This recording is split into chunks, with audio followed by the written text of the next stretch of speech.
বিসমিল্লাহির রহমানির রহিম। সমস্ত প্রশংসা আল্লাহর জন্য, যিনি আমাদের সৃষ্টি করেছেন, যিনি আমাদের জীবন দিয়েছেন এবং যিনি একদিন আবার আমাদের সকলকে একত্রিত করবেন। প্রিয় ভাই ও বোনেরা, এই পৃথিবী চিরস্থায়ী নয়। আমরা এখানে অল্প সময়ের অতিথি। আজ আমরা হাসছি, ব্যস্ত আছি, কেউ দুনিয়ার পেছনে ছুটছি, কেউ গুনাহে ডুবে আছি, কেউ ভাবছি এখনো অনেক সময় আছে। কিন্তু আল্লাহ ও তার রসূল সাল্লাল্লাহু আলাইহি ওয়াসাল্লাম বারবার আমাদের সতর্ক করেছেন, একটি দিন আসবে যেদিন আর কোনো সুযোগ থাকবে না। সেদিন হলো কিয়ামতের দিন। রসূলুল্লাহ সাল্লাল্লাহু আলাইহি ওয়াসাল্লাম আমাদের অন্ধকারে রাখেননি। তিনি কিয়ামতের আগের অনেক আলামতের কথা স্পষ্টভাবে বলে গেছেন, যাতে আমরা প্রস্তুত হতে পারি। আজকের এই ভিডিওতে আমরা আলোচনা করব কিয়ামতের আগের 10টি ভয়ঙ্কর আলামত, যেগুলোর অনেকগুলোই আজ আমাদের চোখের সামনেই ঘটছে। ভিডিওটি শেষ পর্যন্ত দেখবেন, হয়তো এই কথাগুলোই আপনার ও আমার জীবনের মোড় ঘুরিয়ে দিতে পারে। আলামত 1, দ্বীনি ইলম তুলে নেওয়া হবে। প্রিয় ভাই ও বোনেরা, রাসূলুল্লাহ সাল্লাল্লাহু আলাইহি ওয়াসাল্লাম বলেছেন, আল্লাহ তাআলা মানুষের বুক থেকে জ্ঞান তুলে নেবেন না, বরং আলেমদের মৃত্যু দিয়ে ইলম তুলে নেবেন। এই হাদিসটি আছে সহিহ বুখারী ও সহিহ মুসলিমে। আজ চারদিকে তথ্যের অভাব নেই। ইন্টারনেট আছে, ইউটিউব আছে, হাজার হাজার ইসলামিক ভিডিও আছে, কিন্তু প্রশ্ন হলো, সত্যিকারের ইলম কোথায়? আজ অনেকেই কথা বলে কিন্তু আমল করে না। অনেকে ফতোয়া দেয় কিন্তু আল্লাহকে ভয় করে না। আসল আলেমরা একে একে দুনিয়া থেকে বিদায় নিচ্ছেন, আর তাদের জায়গায় আসছে অজ্ঞ বক্তা, নিজের মন গড়া কথা বলা মানুষ। ফলে কি হচ্ছে? হালাল হারাম গুলিয়ে যাচ্ছে, মানুষ বিভ্রান্ত হচ্ছে। এটাই কিয়ামতের একটি বড় আলামত। আলামত 2, প্রকাশ্যে ব্যভিচার ও অশ্লীলতা ছড়িয়ে পড়বে। রাসূলুল্লাহ সাল্লাল্লাহু আলাইহি ওয়াসাল্লাম আমাদের সতর্ক করে বলেছেন, শেষ সময়ে জিনা ও অশ্লীলতা প্রকাশ্যে ছড়িয়ে পড়বে। আজ কি আমরা তা দেখছি না? এক সময়ে যা লজ্জার ছিল, আজ তা গর্বের বিষয়। সিনেমা, নাটক, গান, সোশ্যাল মিডিয়া সবকিছু মানুষকে অশ্লীলতার দিকে টেনে নিচ্ছে। ছোট শিশুদের হাতেও আজ মোবাইল, আর সেই মোবাইলে এমন সব জিনিস যা তাদের চরিত্র ধ্বংস করে দিচ্ছে। আল্লাহ কোরআনে বলেন, তোমরা জিনার কাছেও যেও না, সূরা বনী ইসরাঈল। কিন্তু আজ মানুষ শুধু কাছেই যাচ্ছে না, বরং দৌড়ে যাচ্ছে। এটা শুধু গুনাহ নয়, এটা কিয়ামতের একটি ভয়ঙ্কর সংকেত। আলামত 3, সময় খুব দ্রুত চলে যাবে। রাসূলুল্লাহ সাল্লাল্লাহু আলাইহি ওয়াসাল্লাম বলেছেন, কিয়ামতের আগে সময় খুব দ্রুত চলে যাবে। হাদিস এসেছে সহিহ বুখারীতে। ভাই ও বোনেরা, একটু ভেবে দেখুন, গত বছরটা কিভাবে কেটে গেল, মাসগুলো কিভাবে উড়ে গেল। সকাল শুরু হয়, দেখতে দেখতেই রাত। মানুষ বলে, সময় কোথায় চলে যায় বুঝি না। এটা কাকতালীয় নয়, এটা নবী সাল্লাল্লাহু আলাইহি ওয়াসাল্লামের ভবিষ্যৎবাণী। সময় দ্রুত চলে যাওয়ার মানে হলো আমাদের আমল করার সুযোগ কমে যাচ্ছে। আলামত 4, খুনাখুনি ও রক্তপাত বেড়ে যাবে। রাসূলুল্লাহ সাল্লাল্লাহু আলাইহি ওয়াসাল্লাম বলেছেন, কিয়ামত আসবে না যতক্ষণ না হত্যাকাণ্ড বেড়ে যাবে। হাদিস এসেছে সহিহ বুখারীতে। আজ পুরো পৃথিবী যেন রক্তে ভেসে যাচ্ছে। যুদ্ধ, সন্ত্রাস, গৃহযুদ্ধ, নিরীহ মানুষের রক্ত ঝরছে প্রতিদিন। কখনো ধর্মের নামে, কখনো রাজনীতির নামে, কখনো ক্ষমতার লোভে। সবচেয়ে ভয়ঙ্কর বিষয়, অনেক সময় হত্যাকারী নিজেও জানে না কেন সে হত্যা করছে। এটাই শেষ সময়ের আলামত। আলামত 5, মিথ্যা ব্যাপকভাবে ছড়িয়ে পড়বে। রাসূলুল্লাহ সাল্লাল্লাহু আলাইহি ওয়াসাল্লাম বলেছেন, শেষ সময়ে মিথ্যা ছড়িয়ে পড়বে। হাদিস এসেছে সহিহ মুসলিমে। আজ মিথ্যা যেন খুব সহজ। একটা পোস্ট, একটা ভিডিও, একটা গুজব মুহূর্তেই হাজার হাজার মানুষের কাছে পৌঁছে যায়। সত্য যাচাই করার সময় কারও নেই। মানুষ মিথ্যাকেই বিশ্বাস করে। মিথ্যা বলা এখন বুদ্ধিমত্তা, আর সত্য বলা বোকামি মনে করা হয়। এই সমাজ কি সুস্থ থাকতে পারে?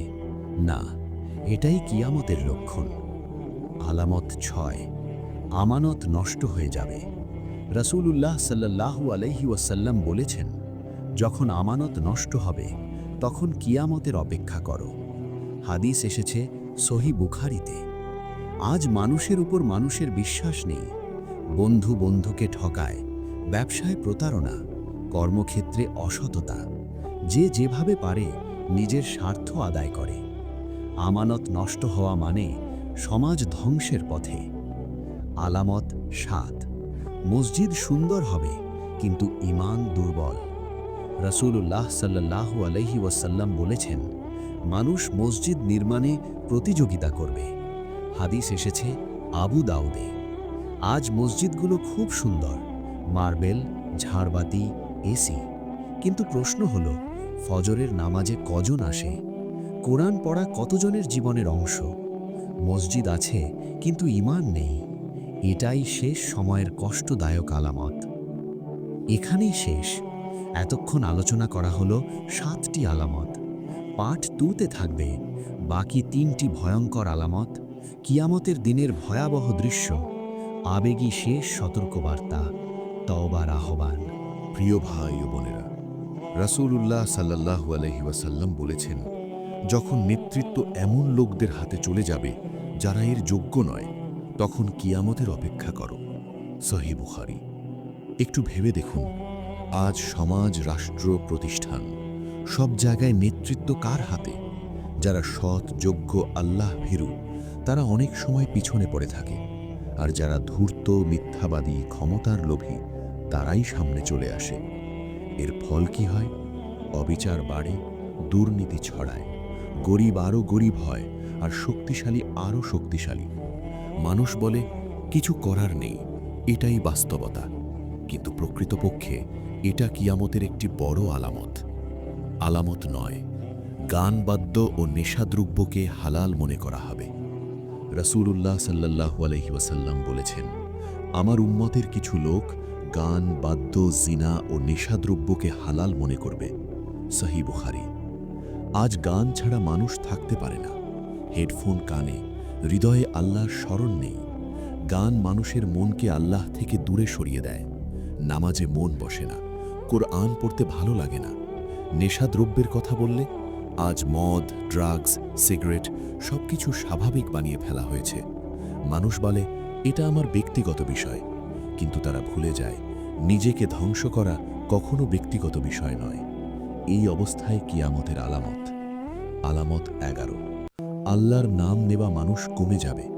রাসূলুল্লাহ সাল্লাল্লাহু আলাইহি ওয়াসাল্লাম বলেছেন, কিয়ামত আসবে না যতক্ষণ না পৃথিবীতে কেউ আল্লাহ আল্লাহ বলা বন্ধ করে দেয়।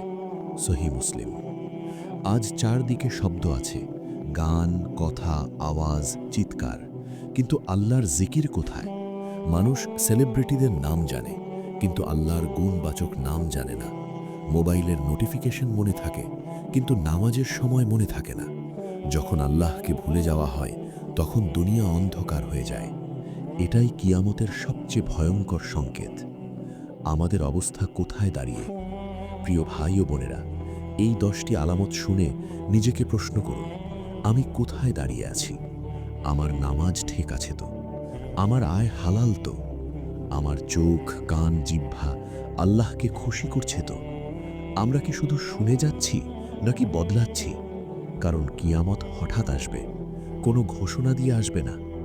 মৃত্যু ছোট কিয়ামত। রাসূলুল্লাহ সাল্লাল্লাহু আলাইহি ওয়াসাল্লাম বলেছেন, যে মারা গেল তার কিয়ামত শুরু হয়ে গেল। মৃত্যু কোনো বয়স দেখে না, কোনো অসুস্থতা দেখে না। আজ আমি, কাল আপনি।